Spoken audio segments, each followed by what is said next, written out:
Right dear students, आज का जो हमारा टॉपिक है वो कैल्कुलस स्ट्रक्चर है। पिछले लेक्चर के अंदर ये पढ़ा था कि हमारे पास जो बेंजीन का मॉलिक्यूलर फार्मूला है दैट कम्स टू C6H6, और उसके बाद उसके लिए जो प्रपोज स्ट्रक्चर्स थे वो स्टेट चेन स्ट्रक्चर्स थे। लेकिन ये स्ट्रक्चर्स जो हैं एविडेंस नहीं दे सके थे, वो टेस्ट नहीं दे सके थे जो कि ओपन चेन अल्कीन या अल्काइन देते हैं।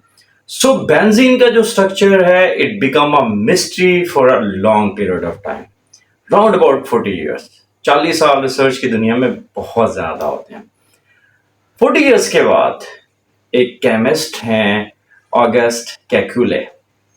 वो क्या करते हैं, वो एक दिन इसी सोचो विचार में कि एक्चुअल स्ट्रक्चर होता कैसा है, वो सो गए। And in his sleep he saw a dream. वो अपनी ख्वाब में क्या देखते हैं कि एक सांप है और वो सांप अपनी ही दुम अपने मुंह में लेके बैठा हुआ है।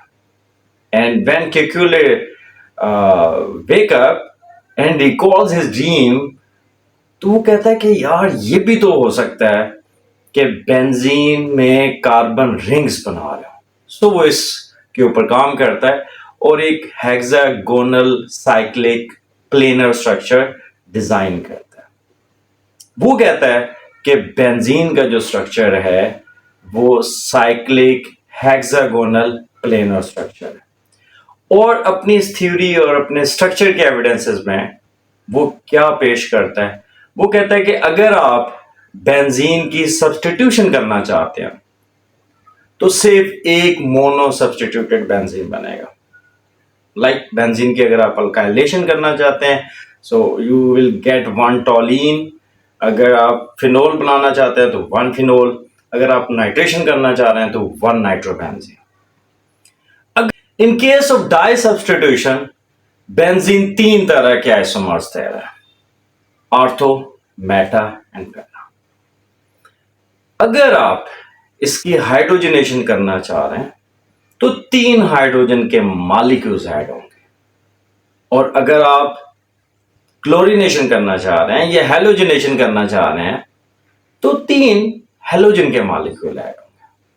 जो फर्स्ट टू टेस्ट हैं, mono substitution and di substitution, वो ये बताते हैं कि एक रिंग के अंदर 6 कार्बन है और 6 के 6 आइडेंटिकल पोजीशंस ऑक्यूपाई किए हुए। राइट, इस चीज को वेरीफाई करने के लिए एक्सरे एनालिसिस किया गया ताकि मजीद एक बेहतरीन पिक्चर और एक ट्रू पिक्चर सामने आ जाए। जब एक्सरे एनालिसिस किया गया तो पता ये चला कि ये जो स्ट्रक्चर है ये साइक्लिक हेक्सागोनल प्लेनर स्ट्रक्चर है, और इसमें जो कार्बन कार्बन और कार्बन हाइड्रोजन बॉन्ड्स हैं वो तमाम के तमाम एक सिंगल प्लेन के अंदर है। ऐसे स्ट्रक्चर को कोप्लानर कहते हैं। बॉन्ड एंगल जो है वो 120 डिग्री है।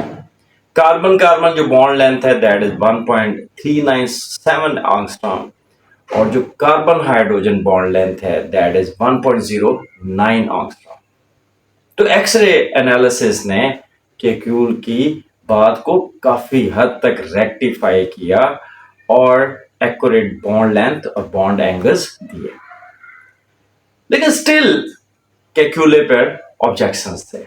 वो ऑब्जेक्शंस क्या थे कि ठीक है, आपकी बात मान लेते हैं कि ये स्ट्रक्चर हेक्सागोनल प्लेनर स्ट्रक्चर है जिसके अंदर अल्टरनेटिंग सिंगल और डबल बॉन्ड मौजूद है। So we have 3 double bond and we have 3 single bond जो वन आफ्टर अनदर आते हैं। इस हिसाब से तो ये एक हाईली अनसैचुरेटेड कंपाउंड है। तो ये इतना स्टेबल क्यों है और ये सब्स्टिट्यूटेड प्रोडक्ट क्यों देता है, ये स्टिल मिस्ट्री रही।